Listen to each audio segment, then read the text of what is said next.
Hi friends, S kitchen ರೆಸಿಪಿಗೆ ಸ್ವಾಗತ. So ಇವತ್ತಿನ recipe ಬಂದು ರವೆ ಹಪ್ಪಳ. ಸೊ ಇದನ್ನು ಯಾವ ರೀತಿ ಸುಲಭವಾಗಿ ಮಾಡೋದು ಅಂತ ನೋಡ್ಕೊಳ್ಳೋಣ. ಸೊ ಇದಕ್ಕೆ ಬೇಕಾಗಿರೋ ಇಂಗ್ರೀಡಿಯೆಂಟ್ಸ್ನ ನೋಡ್ಕೊಳ್ಳೋಣ. 1 ಕಪ್ನಷ್ಟು ಚಿರೋಟಿ ರವೆ ಅಥವಾ ಬಾಂಬೆ ರವೆನ ತೊಗೊಂಡಿದ್ದೀನಿ. ನೋಡಿ, ಈ ಥರ ಸಣ್ಣ ರವೆ. ಮತ್ತು ಇಲ್ಲಿ 1 ಟೇಬಲ್ ಸ್ಪೂನಷ್ಟು ಜೀರಿಗೆ ಮತ್ತು 1 ಟೀ ಸ್ಪೂನಷ್ಟು ಬಿಳಿ ಎಳ್ಳನ್ನ ತೊಗೊಂಡಿದ್ದೀನಿ. ಇಲ್ಲಿ ನಾನು ಹಣ್ಣಾಗಿರೋ ಮೆಣಸಿನ್ಕಾಯಿ ಯೂಸ್ ಮಾಡ್ತಿದ್ದೀನಿ. ನೀವು ಬೇಕಾದ್ರೆ ಈ ಥರ ಹಸಿರು ಆಗಿರೋದು ಯೂಸ್ ಮಾಡ್ಬೋದು. ಮತ್ತು ರುಚಿಗೆ ತಕ್ಕಷ್ಟು ಉಪ್ಪು.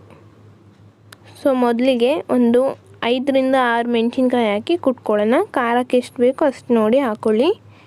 ಸೊ ಇದನ್ನ ಸ್ವಲ್ಪ ಕುಟ್ಕೊಳ್ಳೋಣ. ಸೊ ಇದು ಸ್ವಲ್ಪ ಕುಟ್ಟಿದ ಮೇಲೆ ಇದಕ್ಕೆ ಜೀರಿಗೆ ಕೂಡ ಹಾಕಿ ಚೆನ್ನಾಗಿ ಕುಟ್ಕೊಳ್ಳೋಣ.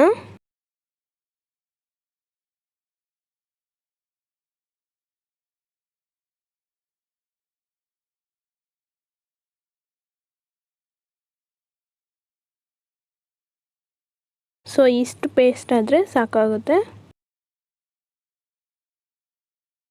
ಇವಾಗ ಒಂದು ಪಾತ್ರೆಗೆ ಒಂದು 5ರಿಂದ 6 ಕಪ್ನಷ್ಟು ನೀರನ್ನ ಹಾಕ್ಕೊಳ್ಳೋಣ.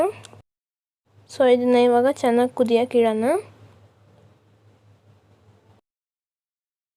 ಸೊ ಇಲ್ಲಿ ಇನ್ನೊಂದು ಪಾತ್ರೆಗೆ 1-2 ಕಪ್ನಷ್ಟು ನೀರು ಹಾಕಿ ರವೆನ ಮಿಕ್ಸ್ ಮಾಡಿ ಇಟ್ಕೊಳ್ಳೋಣ. ಸೊ ಇದು ಗಂಟಾಗಲ್ಲ ಈ ರೀತಿ ಮಾಡೋದ್ರಿಂದ.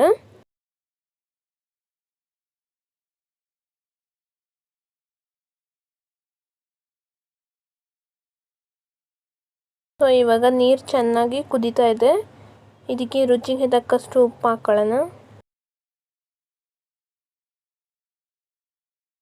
ಸೊ ನೀರು ಚೆನ್ನಾಗಿ ಕುದಿಬೇಕು. ಸೊ ಇವಾಗ ನೀರು ಕುದೀತಾ ಇದೆ. ಇದಕ್ಕೆ ರವೆ ಕಲಸಿರೋ ಅಂಥ ನೀರು ಹಾಕ್ಕೊಳ್ಳೋಣ. ಸ್ವಲ್ಪನೇ ಹಾಕಿ ಚೆನ್ನಾಗಿ ಮಿಕ್ಸ್ ಮಾಡ್ಕೊತಾ ಇರಬೇಕು.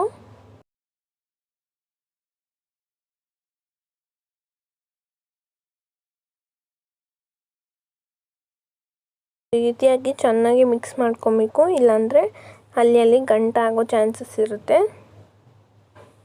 ಸೊ ಇದನ್ನು ಇವಾಗ ಚೆನ್ನಾಗಿ ಕುದಿಯೋಕೆ ಇಡಬೇಕು. ಒಂದು ಗಂಜಿ ಥರ ಫಾರ್ಮ್ ಆಗಬೇಕು. ಸೊ ಇದು ಸ್ವಲ್ಪ ಹೊತ್ತಾದಮೇಲೆ ನೋಡಿ ಈ ರೀತಿಯಾಗಿ ಬಂದಿದೆ. ಇದು ಸ್ವಲ್ಪ ಗಟ್ಟಿ ಆಯಿತು ಅನಿಸ್ತು. ಸೊ ನಾನಿಲ್ಲಿ ಇನ್ನೊಂದು ಕಪ್ನಷ್ಟು ನೀರು ಆ್ಯಡ್ ಮಾಡ್ತಿದ್ದೀನಿ. ಹಾಗೆ ಇಲ್ಲಿ ಇದಕ್ಕೆ ಬಿಳಿ ಎಳ್ಳು ಕೂಡ ಸೇರಿಸ್ತಾ ಇದ್ದೀನಿ.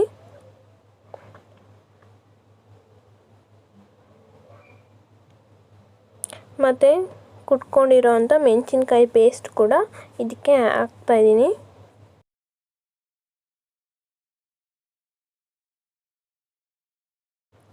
ಸೊ ಇವಾಗ ನೋಡಿ ಹಿಟ್ಟು ಚೆನ್ನಾಗಿ ಬೆಂದಿದೆ. ಸೊ ನಿಮ್ಗೆ ಇನ್ನೂ ಗಟ್ಟಿ ಆಯ್ತು ಅನಿಸಿದ್ರೆ ಸ್ವಲ್ಪ ನೀರು ಹಾಕ್ಕೊಳ್ಳಿ. ಸೊ ನಂದು ಇದು ಕರೆಕ್ಟಾಗಿದೆ. ಸೊ ನೋಡಿ ಇಷ್ಟಾದರೆ ಸಾಕಾಗುತ್ತೆ.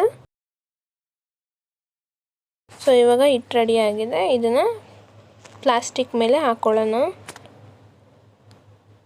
ಸೊ ನಾನಿಲ್ಲಿ ಒಂದೊಂದು ಸೌಟಷ್ಟು ಹಾಕಿ ಈ ಥರ ಲೈಟಾಗಿ ಸ್ಪ್ರೆಡ್ ಮಾಡ್ತಾಯಿದ್ದೀನಿ.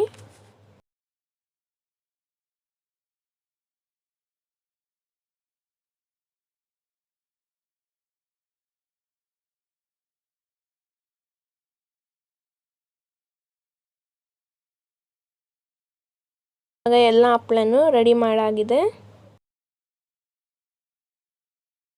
ಸೊ ಇದು ಇವಾಗ 1ರಿಂದ 2 ದಿನ ಅಷ್ಟು ಒಣಗಬೇಕು. ಸೊ ನಾನು 2 ದಿನ ಅಷ್ಟು ಒಣಗಿಸಿದ್ದೀನಿ.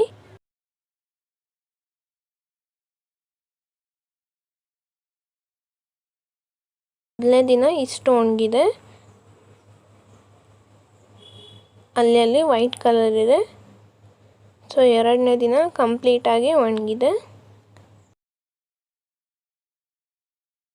ಸೊ ಇದನ್ನು ಇವಾಗ ಕರೆದ್ಬಿಟ್ಟು ತೋರಿಸ್ತೀನಿ.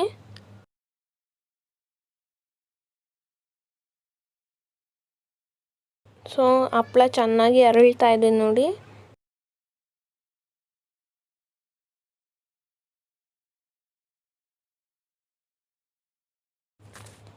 ಸೊ ನಿಮಗೆ ಬೇರೆ ಥರ ಹಪ್ಪಳ ರೆಸಿಪೀಸ್ ಬೇಕಂದ್ರೂ ಕಮೆಂಟ್ ಮಾಡಿ ಕೇಳಿ, ನೆಕ್ಸ್ಟ್ ರೆಸಿಪೀಸಲ್ಲಿ ತೋರಿಸ್ತೀನಿ.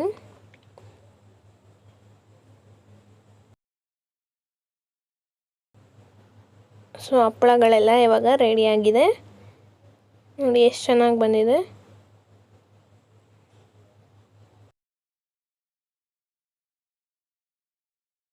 ನಮ್ಮ ಈ ಹಪ್ಪಳ ರೆಸಿಪಿ ನಿಮಗೆ ಇಷ್ಟವಾದಲ್ಲಿ ಸಬ್ಸ್ಕ್ರೈಬ್ ಮಾಡಿ ಹಾಗೂ ಪಕ್ಕದಲ್ಲೇ ಇರೋ ಬೆಲ್ ಐಕಾನ್ನ ಕ್ಲಿಕ್ ಮಾಡಿ ಹಾಗೂ ಲೈಕ್ ಮಾಡಿ, ಶೇರ್ ಮಾಡಿ, ಕಮೆಂಟ್ ಮಾಡಿ. Thanks for watching.